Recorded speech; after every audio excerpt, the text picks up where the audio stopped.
નમસ્તે વિદ્યાર્થી મિત્રો. અત્યાર સુધીમાં તમે અર્થશાસ્ત્રમાં શેનો અભ્યાસ કરવામાં આવે છે, અર્થશાસ્ત્ર શું છે એના વિશે થોડી ઘણી સમજ મેળવી હશે. હજી આગળ પણ આપણે જોઈએ. આજનો મુદ્દો છે આર્થિક પ્રવૃત્તિનો અર્થ અને બિન આર્થિક પ્રવૃત્તિનો અર્થ.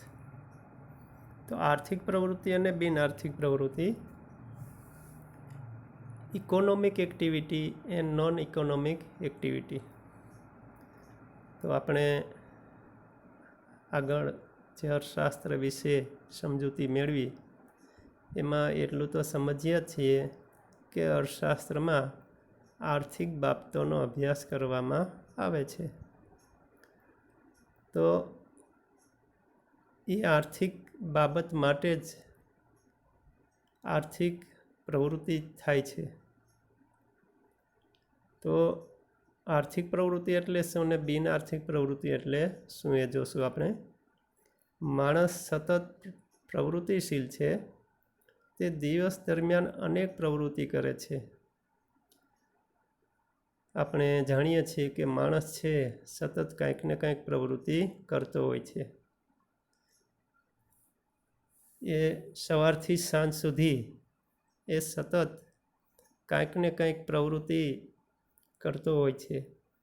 મંદિરે દર્શન કરવા જાય, મિત્રોને મળે, દુકાને બેસે, રાજકીય ચર્ચાઓ કરે, ટીવી કે ફિલ્મો જુએ વગેરે. તો આવી બધી પ્રવૃત્તિ દરેક માણસ છે એ કરતો હોય છે. અર્થશાસ્ત્ર માણસની બધી જ પ્રવૃત્તિઓનો અભ્યાસ નથી કરતું, પરંતુ તે માનવીની આર્થિક પ્રવૃત્તિનો જ અભ્યાસ કરે છે. હવે આમાં આપણે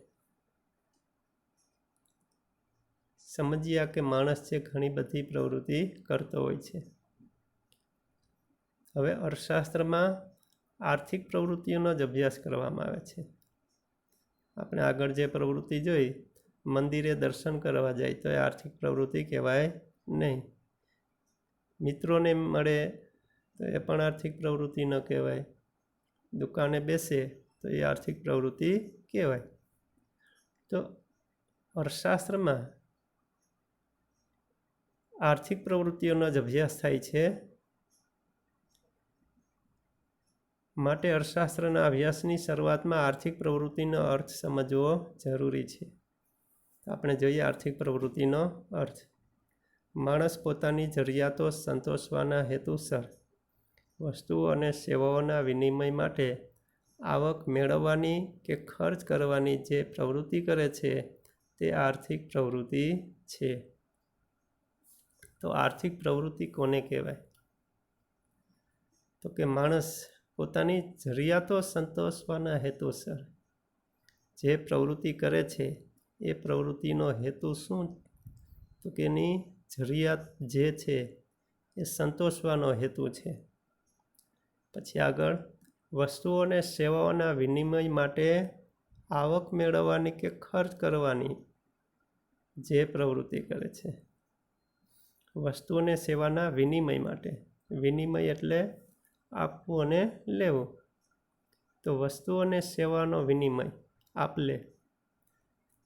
વસ્તુ કે સેવા એ કોઈને આપશે અને સામેથી વસ્તુ કે સેવા મેળવશે, અથવા તો વસ્તુ કે સેવા આપશે અને સામેથી નાણું મેળવશે. પછી આવી રીતે પણ થાય કે નાણું આપીને વસ્તુ કે સેવા છે મેળવે છે. તો જ્યારે એ વસ્તુ કે સેવા આપે છે અને નાણું મેળવે છે ત્યારે એ આવક મેળવે છે. અને જ્યારે એ નાણું આપે છે અને વસ્તુ કે સેવા મેળવે છે તો નાણું જાય છે એટલે ખર્ચ કરે છે. તો આવી રીતે આર્થિક પ્રવૃત્તિનો અર્થ આપણને સમજમાં આવે છે કે માણસ છે પોતાની જરૂરિયાત સંતોષવા માટે આ પ્રવૃત્તિ કરે છે. તો એ જરૂરિયાતોમાં વસ્તુ કે સેવા હોય તો વસ્તુ કે સેવાની આપ-લે કરે છે, એટલે કે વિનિમય કરે છે. તો એના માટે જે આવક કે ખર્ચ કરે છે એ પ્રવૃત્તિ એટલે આર્થિક પ્રવૃત્તિ. તો હવે તમને આર્થિક પ્રવૃત્તિ એટલે સમજાઈ ગયું હશે. હજી આગળ એના ઉપર સમજૂતી છે. આર્થિક પ્રવૃત્તિમાં 3 બાબતો મહત્ત્વની છે. આર્થિક પ્રવૃત્તિ કોને કહેવાય? એના માટે 3 બાબત હોવી જરૂરી છે. એ 3 બાબત હોય તો આર્થિક પ્રવૃત્તિ કહેવાય. આવક, ખર્ચ અને વિનિમય.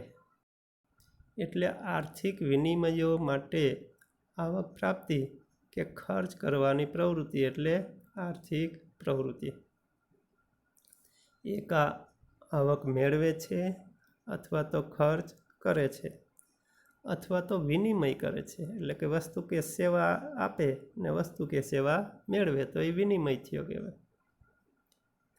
તો આવી રીતે એક ખર્ચ કરવાની કે આવક પ્રાપ્ત કરવાની પ્રવૃત્તિ એટલે આર્થિક પ્રવૃત્તિ.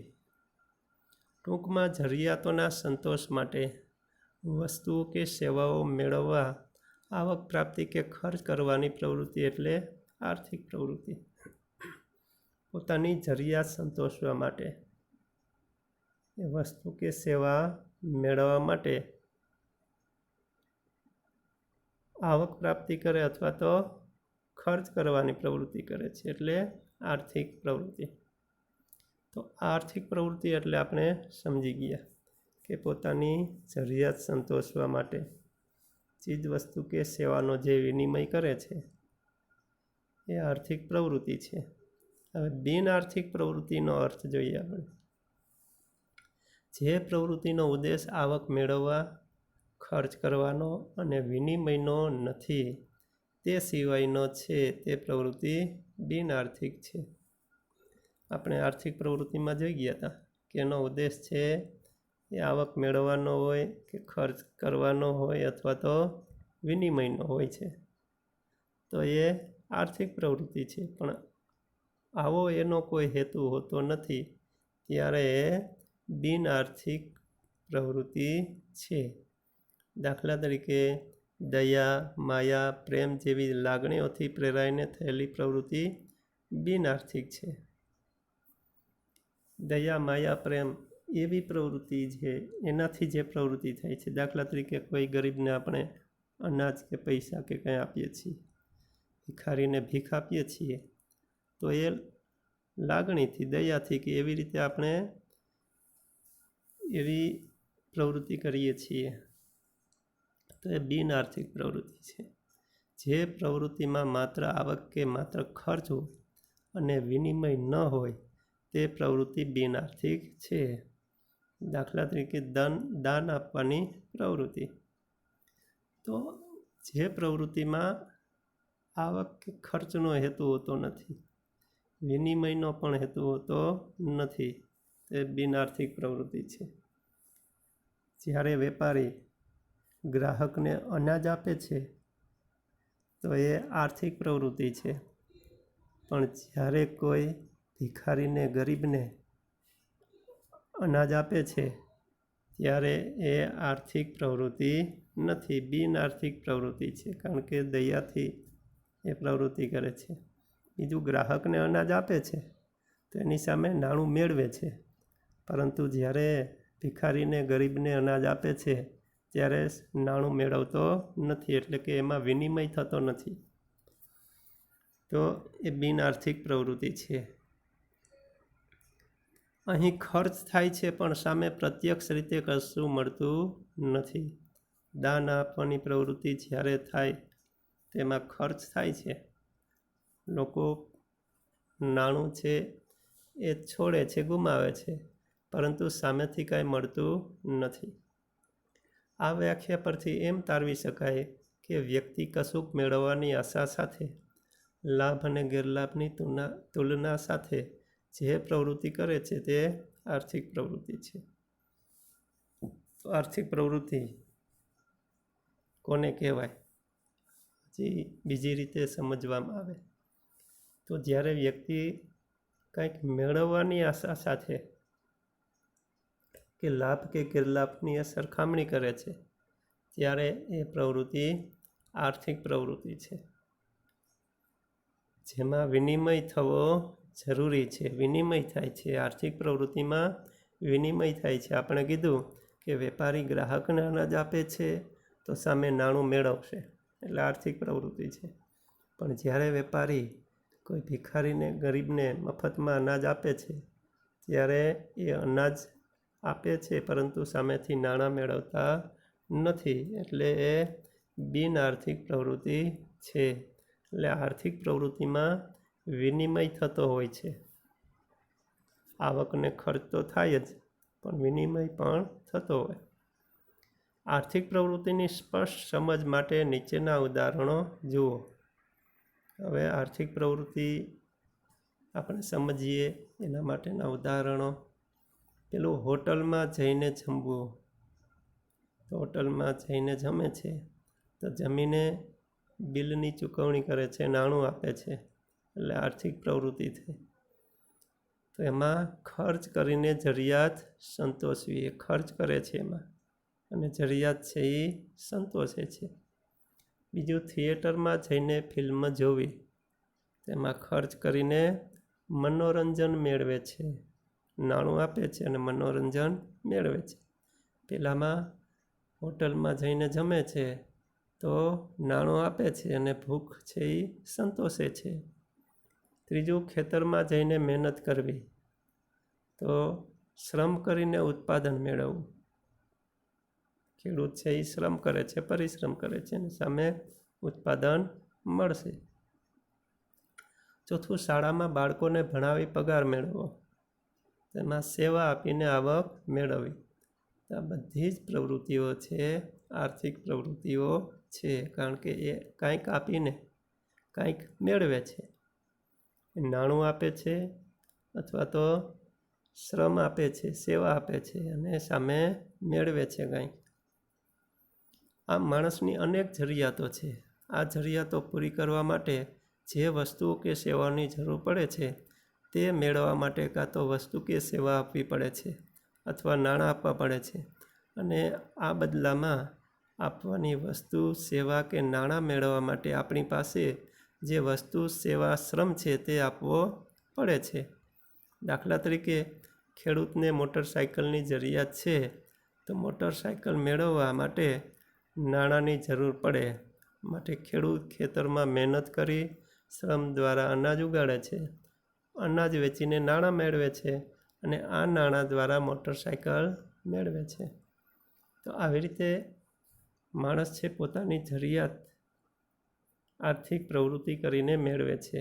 આપણે ઉદાહરણ આપ્યું કે ખેડૂતને મોટરસાઇકલ મેળવવી હોય તો એ ખેતરમાં શ્રમ કરશે, એટલે કે સેવા આપે છે, શ્રમ કરે છે, પરિશ્રમ કરે છે.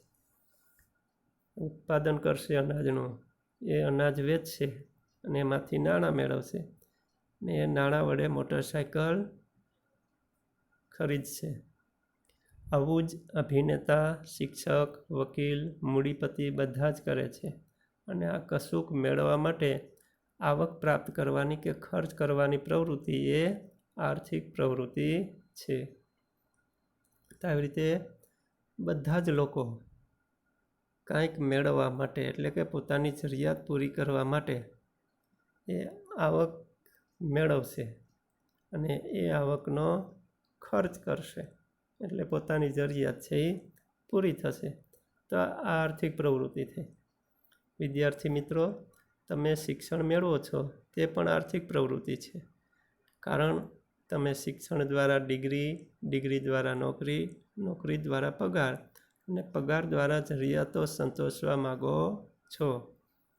જેવી રીતે ખેડૂત છે પોતાની મોટરસાઇકલ મેળવવા માટે, મોટરસાઇકલની જરૂરિયાત પૂરી કરવા માટે જેવી રીતે શ્રમ કરે છે ખેતરમાં, શ્રમ કરીને ઉત્પાદન મેળવશે, એ ઉત્પાદન બજારમાં વેચશે અને નાણાં મેળવીને મોટરસાઇકલ ખરીદશે. એવી રીતે શિક્ષણ છે એ પણ આર્થિક પ્રવૃત્તિ છે, કારણ કે શિક્ષણથી એટલે કે અભ્યાસ દ્વારા વિદ્યાર્થી છે ડિગ્રી મેળવે છે.